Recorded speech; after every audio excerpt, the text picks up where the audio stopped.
Salut à tous, aujourd'hui épisode numéro 909 de l'After Zap Image. On va débuter avec cette image mythique du football anglais. C'était il y a exactement 26 ans, jour pour jour, le high kick d'Eric Cantona alors que Manchester United se déplaçait du côté de Londres pour affronter Crystal Palace. La mi-temps vient d'être sifflée, les joueurs se dirigent tranquillement vers les vestiaires quand tout à coup un supporter de Palace a eu la mauvaise idée d'insulter Eric Cantona, des insultes xénophobes. La suite, on la connaît, cette image mythique où Eric Cantona vient se jeter les deux pieds en avant sur ce supporter. Encore à l'heure actuelle, Eric Cantona pense tout simplement que c'est le plus beau moment de sa carrière de footballeur. Ensuite, on continue avec l'anniversaire d'une véritable légende, l'entraîneur portugais José Mourinho, entraîneur des Spurs de Tottenham, fête aujourd'hui ses 58 ans. On lui souhaite évidemment un joyeux anniversaire à lui qui a eu une sacrée carrière et qui a remporté énormément de trophées. On poursuit toujours du côté de Tottenham, ça concerne aussi le Paris Saint-Germain. On parle évidemment du dossier Dele Alli, puisque Dele Alli a toujours l'envie et la volonté de rejoindre le Paris Saint-Germain sur ce mercato hivernal. Du côté de Paris, Mauricio Pochettino, qui a bien connu le joueur du côté des Spurs, a lui aussi toujours cette envie bien d'accueillir Dele Alli. Donc du côté de Tottenham, ce qui bloque actuellement, c'est qu'on veut trouver le remplaçant à Dele Alli avant de le laisser partir. Donc on attend une arrivée du côté des Spurs pour pouvoir libérer Dele Alli. Ensuite, on continue du côté de l'Olympique Lyonnais avec les statistiques offensives de l'OL. Une attaque qui performe du côté de Lyon. Ça n'a pas forcément été toujours le cas depuis le début d'année, où il y a eu quelques moments, quelques périodes où l'OL a eu quelques problèmes d'efficacité devant le but, notamment pendant 5 ou 6 journées en début d'année. C'était assez compliqué pour les Lyonnais, mais il y a quand même eu pas mal de progrès réalisés par l'OL depuis 4 mois maintenant, avec 9 victoires sur 12, avec au moins 3 buts marqués par l'attaque lyonnaise. Donc des statistiques assez positives évidemment pour les attaquants lyonnais. On poursuit du côté de l'Olympique de Marseille avec le message d'adieu assez touchant de Kostas Mitroglou, qui va retourner en Grèce. Il va s'engager avec l'Aris Salonique. Kostas Mitroglou qui a quand même passé quelques années du côté de Marseille. Ça n'a pas été simple pour lui du côté de l'OM. En tout cas, il a conservé quand même quelques bons souvenirs du côté de l'OM. Il nous dit: j'aurais aimé qu'on gagne la Ligue Europa et qu'on ramène ce titre à Marseille du fond de mon cœur. Merci pour tout, continuez d'aimer le club de cette façon unique. Je souhaite au club un énorme succès dans le futur. Allez, l'OM. Ensuite, toujours du côté de Marseille, Jordan Amavi qui est en fin de contrat cet été, il ne devrait pas prolonger avec l'Olympique de Marseille. Info du quotidien L'équipe, les discussions pour une prolongation de contrat d'Amavi sont au point mort. Arsenal, Crystal Palace et le Napoli sont les 3 clubs qui pour le moment sont intéressés par le latéral marseillais. Du côté de l'OM, il se pourrait qu'il y ait quand même pas mal de changements sur le mercato estival. Il y a pas mal de joueurs qui sont en fin de contrat et qui visiblement ne prolongeront pas du côté de Marseille. Ensuite, on continue du côté de l'AS Monaco. Henry Onyekuru quitte une nouvelle fois Monaco. Il est de retour en prêt jusqu'à la fin de saison avec Galatasaray. Henry Onyekuru qui n'a que 23 ans. Ça fait 2 ans qu'il est arrivé à Monaco. Il n'a jamais eu l'opportunité de s'imposer sur le front de l'attaque monégasque. C'est compliqué de s'imposer sur le front de l'attaque monégasque. Il y a quand même beaucoup de joueurs de qualité en attaque du côté de Monaco. Donc pour lui, ça a été très compliqué.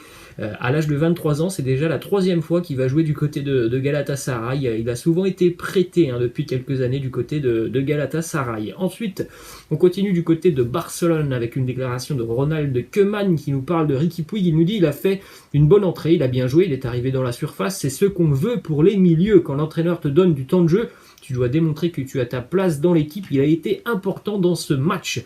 Voilà la déclaration sur la prestation de Riqui Puig le week-end dernier face à Elche, avec notamment un but. On en a parlé hier, c'est pas facile pour Riqui Puig qui n'a que très peu de temps de jeu. En tout cas, il essaye évidemment de se montrer lorsqu'il a l'opportunité de rentrer sur le terrain, et il l'a bien fait ce week-end du côté d'Elche. On poursuit avec une déclaration de Joan Laporta, l'un des candidats à la présidence du côté de Barcelone, l'un des candidats favoris d'ailleurs. Il nous dit: nous demandons au PSG d'être respectueux avec le Barça et de ne pas essayer de nous déstabiliser. Cette déclaration fait suite à la déclaration de Leonardo d'il y a une bonne quinzaine de jours, où Leonardo avait dit évidemment que s'il y avait une opportunité, le PSG allait tenter le dossier Léo Messi. Poursuit les amis avec les chiffres économiques du Barça. On sait que le club est en grande difficulté financièrement depuis quelques années. Il y a eu des erreurs qui ont été faites au niveau du management du club, de la gestion de certains transferts. Ces erreurs, évidemment, elles ont des répercussions sur les données financières du club. Le Barça a une dette qui s'élève à plus d'1 milliard d'euros, dont 730 millions d'euros à court terme qui devront être trouvés dans les 2 ou 3 prochaines années, et déjà sur la fin d'année, donc dans les 5-6 prochains mois, le Barça va devoir trouver 260 millions d'euros. Voilà, des sommes qui font peur évidemment du côté de Barcelone. On a notamment encore besoin de trouver de l'argent pour régler des transferts qui ne sont toujours pas réglés, comme celui de Philippe Coutinho ou encore Frenkie de Jong. Donc on le sait, le Barça a quand même de très très gros problèmes financiers. On poursuit du côté de Madrid avec cette info qui concerne le Real Madrid. Nacho a été testé positif au Covid. Ensuite, autre info du côté du Real Madrid, la déclaration du directeur général du Real qui a laissé entendre que Luka Modric allait prolonger son contrat. Il nous dit il y a des joueurs comme Modric qui rendent ce sport meilleur. C'est un luxe pour nous de l'avoir ici à Madrid. Il nous a tant donné, il nous donne encore et il continuera à le faire dans les prochaines années. Donc normalement, Luka Modric devrait prolonger. Ça, c'est quasiment officiel du côté de Madrid. Il y a d'autres joueurs où c'est un peu plus compliqué, comme notamment le dossier du capitaine Sergio Ramos. Mais visiblement, pour le dossier Modric, c'est déjà réglé, il continuera avec le Real. On poursuit du côté de l'Angleterre. C'est tombé hier, un petit peu avant midi, le départ de Frank Lampard, l'entraîneur des Blues de Chelsea, qui a été limogé. Frank Lampard, après les mauvais résultats et la mauvaise première partie de saison des Blues de Chelsea, qui ne sont pas du tout à la hauteur des attentes du président notamment et du propriétaire Roman Abramovich. Chelsea qui est déjà très très loin de la course à la Ligue des Champions en Première Ligue. Chelsea qui n'y arrive pas face au gros, il y a des problèmes dans le jeu. Pour toutes ces raisons, Frank Lampard n'est plus l'entraîneur des Blues de Chelsea.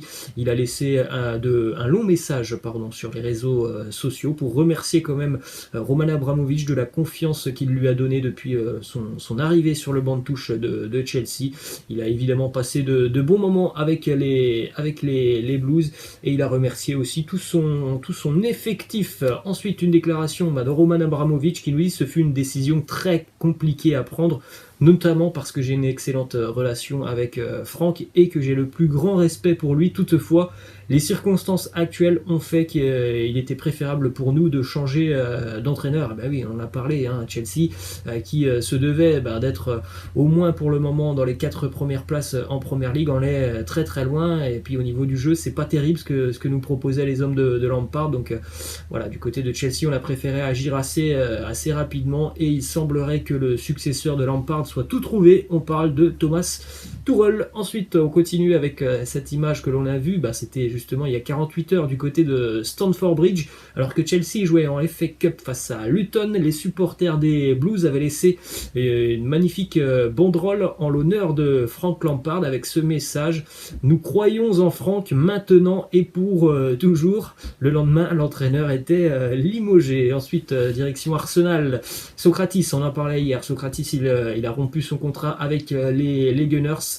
Il s'est engagé dans la foulée du côté de l'Olympiakos en Grèce. C'est un contrat qui le mènera jusqu'en 2023. On poursuit les amis du côté de l'Italie avec cette info mercato du côté de l'Atalanta Bergame. Ça concerne aussi le FC Séville. Alejandro Gomez, Papou Gomez si vous préférez, devrait s'engager aujourd'hui du côté de l'Espagne avec le FC Séville. On sait depuis 2 mois maintenant que Papou Gomez a eu de gros problèmes, notamment avec son entraîneur Gianpiero Gasperini avec l'Atalanta. Ça faisait quasiment aussi 1 mois et demi, 2 mois que Papou Gomez était écarté du groupe de Bergame. Donc il va quitter l'Atalanta Bergame après avoir passé quand même 7 ans du côté de l'Atalanta. C'est un joueur de qualité qui devrait arriver du côté de Séville, et un joueur de très très grande qualité. On sait déjà que du côté de Séville, il y a des joueurs de très très grand talent, et là c'est quand même une sacrée plus-value. Papou, Gomez, direction l'Allemagne maintenant d'après les infos du quotidien Kicker. Hansi Flick, l'entraîneur du Bayern Munich, a discuté au téléphone avec Dayot Upamecano pour le convaincre de s'engager du côté du Bayern sur le mercato estival. On l'a appris aussi la semaine dernière. Le Bayern voulait accélérer sur ce dossier, donc visiblement c'est chose faite. Et on va terminer les amis du côté du Portugal avec cette image que l'on a pu voir hier du côté de Porto. Le FC Porto se déplaçait du côté de Farense en championnat, une victoire pour le FC Porto sur le score de 1-0. Et malgré cette victoire, juste après le coup de sifflet final, deux joueurs du FC Porto en sont quasiment venus aux mains. On parle de Pepe et de Mamadou Loum Ndiaye. Alors la raison, bon, on ne la connaît pas, mais d'après les images et la vidéo que l'on a pu retrouver sur les réseaux sociaux, visiblement Mamadou Loum Ndiaye a reproché quelque chose à Pepe et ça n'a pas beaucoup plu à l'international portugais. Les deux joueurs ont dû être séparés par leur coéquipier et l'arbitre de la rencontre. Voilà les amis, la fin de cette After Zap Image. J'espère que ça vous a plu. Je vous laisse et je vous dis à la prochaine. Ciao.